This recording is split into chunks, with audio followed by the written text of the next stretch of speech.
the Crazy Town Podcast. I'm Jonas. And I'm TNT Dynamite the Explosive One. Let's crack into another one. TNT. Yo. So I read on the interwebs that they are proposing a new law, I guess, that would ban the purchase of junk food with food stamps. Okay. Junk food as in like what? I mean, probably anything. Like the picture that it showed like, you know, like Pepsi, Mountain Dew. Oh, so like cookies, chips. Like just, yeah, like I would imagine like, I haven't read to know exactly, but my guess is like buying like natural foods like to eat. You know what I mean? Like, because like there's already an epidemic in this country of like obesity, and people buy cheap stuff just to like get by, McDonald's or just frozen dinners or like whatever. Okay. So, you know, because you already can't buy, I think, alcohol or cigarettes with food stamps. Yeah, that's true. So how do you feel about this? Do you feel like that's legit, or do you like my body, my choice? Like I'll put in what I want, but like the government's supporting you. So like, how do you feel about that? I mean, wow. To be honest, like I've brought it up before, is that Jamie Kennedy Experiment was one of the greatest shows ever. I don't know you've ever brought that up before, so let's talk about that for a minute. Jeremy Kennedy? Jamie Kennedy. I love how it's the best show ever. You don't even know the guy's name. Was it Jeremy Kennedy it's or Jamie Kennedy? And that was the guy who came in and tried to fix the American schools, right? No, that was Jamie Kennedy Experiment was like a punked type show. Okay, I'm thinking Jeremy Kennedy. Jeremy Kennedy? I think either way, the guy who came and tried to fix American school systems by essentially changing the menu, trying to put healthier options into vending machines, and essentially trying to bring more education to nutrition. I feel like that is a beneficial thing. Now, I will say is that most of the recipients of these government assistance programs, a lot of them live in what they call food deserts, where a lot of that type of produce that would probably fit the bill of this new type of food regiment that you have to purchase with the stamps is going to be acceptable. So I just don't know. Like a lot of these places, they don't have a grocery store; they have like dollar stores, and dollar stores don't usually have like. Yeah, but you could also buy stuff like frozen vegetables, frozen fruit, which is still basically natural product. You know what I mean? Like you don't have to like, it doesn't have to be fresh produce, but like you could still buy like, and I'm sure they would be a little lenient. Like you could probably buy like lunch meat for like ham, like sliced turkey, sliced ham isn't the best for you, but it's like it's better than like Doritos. You know. So I'm sure it would be a very like. Wow. Yeah, I'm on board. To be completely honest, I am too, man. It's like I mean, granted, that stuff's more expensive, so like the amount you get might have to be adjusted because like people are buying cheap shit for a reason. But even with like food stamps, you can buy pasta. You can buy things that are a lot for a little. You can buy a box of pasta for still under $2 today. You know what I mean? Like, and that makes a lot. Even if you're just doing like butter and garlic on the noodles. That's fair. You know what I mean? Like ramen noodles. Yeah, they're not healthy for you, but they're not junk food. You know what I mean? Like it's very salty. Those are junk food. Yeah, I mean, you're not wrong. And I wonder where the line is going to be drawn for that type of stuff. Is that considered junk food at this point? Yeah, but I mean, but even like it, and I'm sure that's going to be the case. But there's lots of things right off the top, junk food.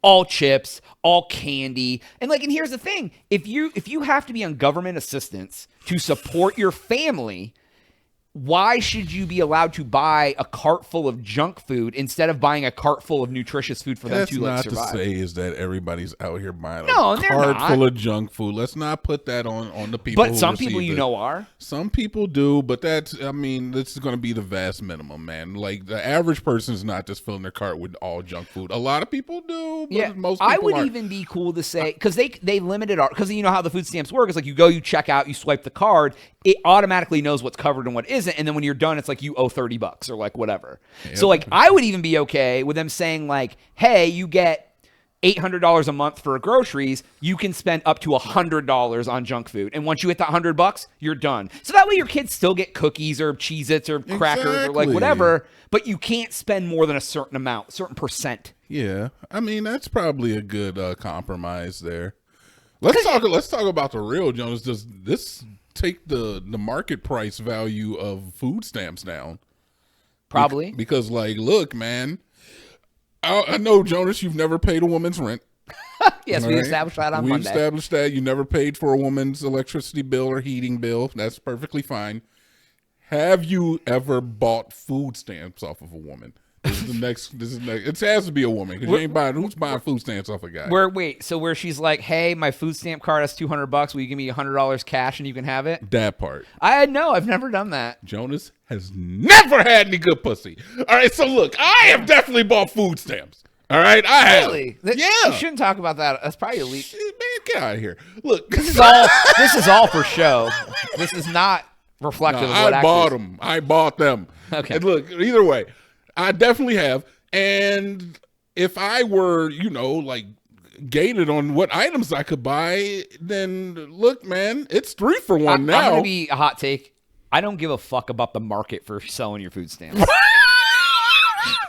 Sorry. Don't give no shit about your market. Oh, I can only buy beef with your food stamps? Like, I don't give a fuck.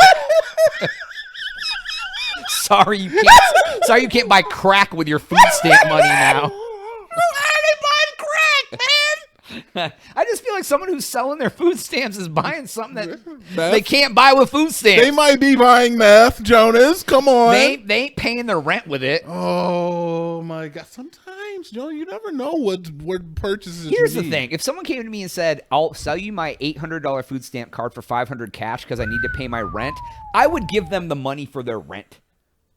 What do you mean? Because, like, if you're so broke that you're selling your food stamps to pay your rent, how the f is your family going to eat? I'd rather just give you the money for rent. It's a hustle, man. I mean, whatever. Look, I'm going to keep it a buck, Jonas. A lot of people that are on government assistance don't need to be on government assistance. Well, yeah. A lot of people like have alternative income so they don't report, whether that's selling drugs or doing something, a side hustle or like whatever. And with the way the country's going, there's going to come a time where this whole Doge thing is going to attack that system even further. Like, we're starting out slow. Things are going to escalate because if you come out with this like crazy shit every day, then when you're coming out with crazy shit 5 months from now, 6 months from now, a year from now, you aren't going to bat an eye. You ain't. Well, we're hitting the low-lying fruit first, low-hanging fruit. Because we're like, oh, here's this weird thing to do a play in another country. Let's cancel that. Here's this weird contract to a company that doesn't exist. The next thing it's going to be like, cutting food stamps. You're like, wait, what? Wait, hold on. I know, man, and it's a shame, but I don't know. Regardless, I'm for the new. I'm down to restrict. I don't want it to be an absolute, because here's the thing, man. Like, yes, there's an epidemic of kids being obese in this country, and That's that is the thing. enabled from you being able to buy whatever you want with food stamps. It isn't the reason, but that enables it for sure. It's like such a minor part of it, though, man. But then, but if you're making people make healthier choices with government assistance, that's the same thing. Like I said, like if you want to be on food stamps, you gotta pass a drug test. You ain't out here a cokehead, crackhead, trying to use. You know what I mean? Like, But just because if you snort a little blow, now I can't get a government get free help? groceries? No, you can't. You That's just got to pay crazy. grocery money on your groceries instead of Coke. Who says that you're spending it on coke? See, this is the thing, Jonas. And I hate the fact that you feel this way because honestly, I figured that you are one of the most progressive humans that I know. Probably way more progressive than me. Okay. Because I have $20 in swastika coin. That's a lie. That's a joke. Yesterday's episode. Yeah. Either way. Call back. Not everybody that receives government assistance is a crackhead. And I'm not saying that. It feels like you are No. because you always go back to it. You always go back to it. You always seem to go back to it. They're gonna spend the money on crack. They're gonna do drugs. You're gonna tell all your babies to hate God or some shit. I don't know. They're all making blasphemous babies? Yeah, all your babies are now blasphemous trans. All right, Jesus. I'm just saying is that a lot of people, like older people, are getting this help, and it's hard for older people to make those types of dietary changes a lot of the time. But you know what's not hard? If you're old and on food stamps, not doing Coke. Look, Jonas, doing Coke should not necessarily make it so that you can't, because look, you can do Coke all you want and nobody's going to do anything to take away your money. Because I'm not getting it for free. You're getting it for free because you need it, not because you want it for free. But because if you aren't need spending it. your money on drugs, you have your money to buy groceries with. Then you don't need the government assistance because you're not getting drunk every day or doing crack. You can use your goddamn money on food so the government can put that money somewhere else. Jonas, if I'm an 80-year-old disabled man, I'm drinking 40s and I every get single $20 a week, or $200 a week in cash, and I want to spend my $200 on Coke, and I want to take my money and go buy a bag of Doritos at the store from the government assistance, I should be allowed to do that. All right. On the same note, Jonas, we do have an epidemic in this country that is health oriented. Obesity, heart disease is taking over. Yep. So I feel like putting some restrictions on it will help not only educate, but it will help in the long term the health of a lot of these individuals who have it. And as we know, a lot of poor individuals, a lot of uneducated or less educated individuals are getting the government assistance, so they don't even know that they're eating unhealthy stuff. Well, and right. this will force them to eat more healthy, and thus prolonging their life. It's a win-win situation because over time it will affect culture, and hopefully healthier eating choices will prevail through America for the perceivable future. I agree, and this is the last thing I'll say in the episode. Is just, it's like there's a lot of people that it's like children especially. I mean, I was a victim of this too. It's like my parents didn't know any better. They were just buying shit and putting it in my mouth. And then looking back, I'm like, man, we should have ate healthier. Phrasing. And like these kids, and then they're like, they're weighing 200 pounds in junior high school, and it's like, and it's so hard at that point to change your habits. It's what your parents have taught you, terrible habits. Fair. And the parent may have learned it from their parent. So it's just like a chain of I don't know, man. It's bad. And that's why I say this may affect culture. So we'll see. All right. Well, anyways, that's all the time we have for today's episode. Go to thecrazytown.com and subscribe for Jonas. TNT. Oh, yeah.